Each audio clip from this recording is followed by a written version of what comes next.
Today I'm taking part in a video hop to celebrate Altenew's Rustic Charm collection release. I'm going to be making 2 one-layer cards with some interesting masking. Hey crafty people, it's Tasha. Welcome back to my channel. If you like the video, then please do give me a thumbs up, and if you aren't already subscribed, I'd love it if you'd please consider it. So this is the set that I'm going to be playing with today. This is the Cozy Christmas, holiday, winter, something like that. Oh gosh, it will be linked. So I've got a 80 panel veneer, £80, and I'm just adding the little chalet image from the stamp set. I'm going to stamp that in Obsidian Pigment Black ink because this is my go-to for most everything really. So it is quite a detailed image, so I'm going to make sure that I'm giving some pressure onto it to make sure that I get a good image transfer. There was a little bit missing, so I just put it straight down again and pressed it down. Then on another panel I've put this image of the kids of the sled. It's just so cute. So I've used the coordinating dies to cut out masks, but you could very easily just stamp the image onto the masking paper and trim that if you prefer, or if you don't have the dies. I'm just being lazy. So I've peeled back some of the release paper and I'm just attaching the masking over part of the image, but not pressing down firmly, so that if I don't get it quite right, which I don't, I can lift it back up and reposition it and stick it back down without any issues. And then I'm going to give it a good burnish to make sure that we've got really good contact with the paper. So I cut out the chalet as well, but I felt like I wanted the line at the bottom to be a bit closer, so I've just literally put the mask over the image and held it up to my studio lights and used a pencil to trace where the bottom of that image is, and then I'm just going to trim that out with some scissors. Then I'm going to attach that one onto the cardstock too. So I've got 2 panels now with different images on each, and those images are masked. So I've got 2 strips of masking paper. If I was to try and get it completely straight, I know that the chances are I will not actually manage that, and that's going to be really noticeable. So as sort of a trick with that, I just decide not to try and get it straight, because the easiest way to avoid something not looking perfect that should is to just lean into that and not intend it to be perfect in the first place. So I'm just adding them at a slight diagonal. Plus I think that is a cute angle to work at. So I've just roughly checked that they are just going at the same rough angle, and then I'm going to trim the excess off. Then I'm going to do the same with the other image, but here I'm going to do my masking going a different way. So I've rubbed out the pencil lines just because I didn't want them to transfer. Then I'm going to be using one of these domed ink blending mini tools today, just because it's easier for laying down a lot of colour quickly. So I've started with I've got the Warm and Cozy ink family, started with the lightest ink right by the image, and then I'm just getting darker as I go out. And with ink blending, it's just a case of patience and just keep going over those areas that you where the colour changes, just so that you can make sure that you've got them blended well. And that's really the only thing that and patience is the only thing that's going to get a good blend. Once you're happy, then leave that to dry. I didn't take the masks off straight away because there's quite a lot of ink on there. So moving on to the next one, and here I've got the Glacier Caves, I believe, ink family, which are some blues, and I'm just going to do the same here. So whilst I'm ink blending away, I'll just give you some information about today's hop.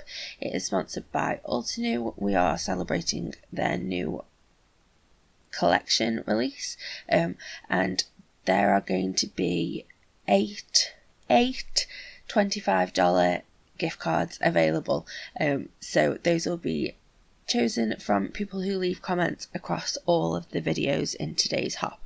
I'll have the link to the next video down below in the description box, and I'd love for you to leave a nice comment. Let me know which of today's colour schemes is your favourite.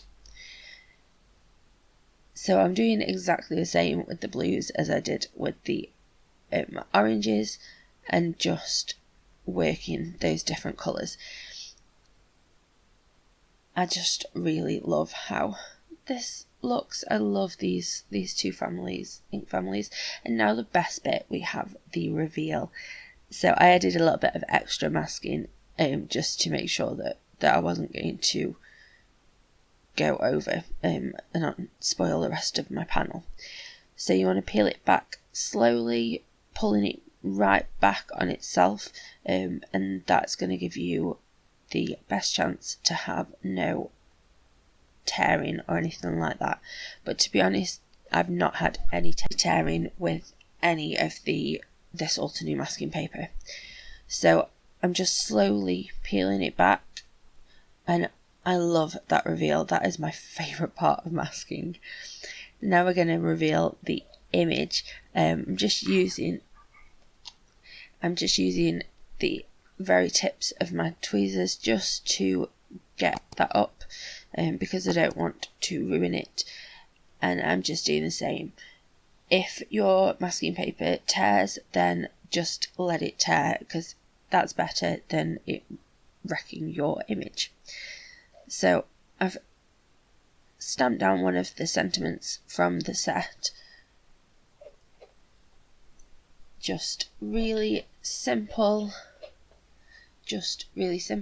and easy. Now I decided I wanted to add a little bit of shading to the image just to make it pop a little bit. So I'm just doing that with some cool grey Copic markers.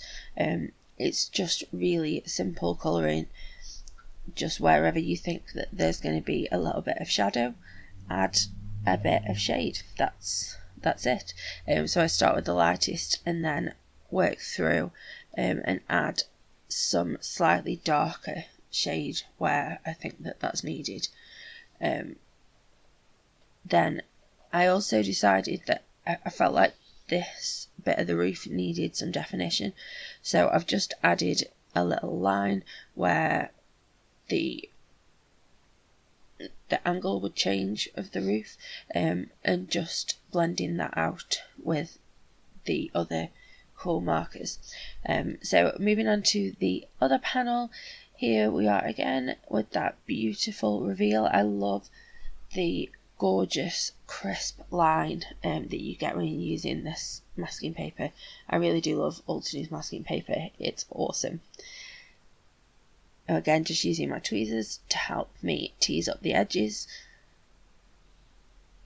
and just go slowly and patiently. This is just another one of those things where it's just patience, and that's going to give you the best result. But when I was saying about burnishing down the masking paper, that's so that you're going to get that clean line. You're not going to get any ink escaping underneath the edge of the masked area. So there's the reveal of our second image. I absolutely love how these look. It's so cool. So I'm adding another sentiment from the set. This one really makes me laugh. Chilling with my snowmies. I think it's awesome, and it goes really well with these images. So there you are. There's the two cards. I hope you like them. let me know what you think. And if you think that these photos look slightly different than the ones that I actually made in the video, you would be right. Unfortunately, I lost all of the footage and had to refilm it, which sucked. And I accidentally did the ink the other way, so it's lighter around the images. But I think either way it works beautifully. And I really love how they look, and I'm happy that I have an extra 2 cards now to add to my Christmas stash. Don't forget to leave a comment to be entered into the giveaway, and the link to the next person in the hop is in the description box. I hope that you have a lovely, happy, safe and wonderful week. Stay crafty. Bye.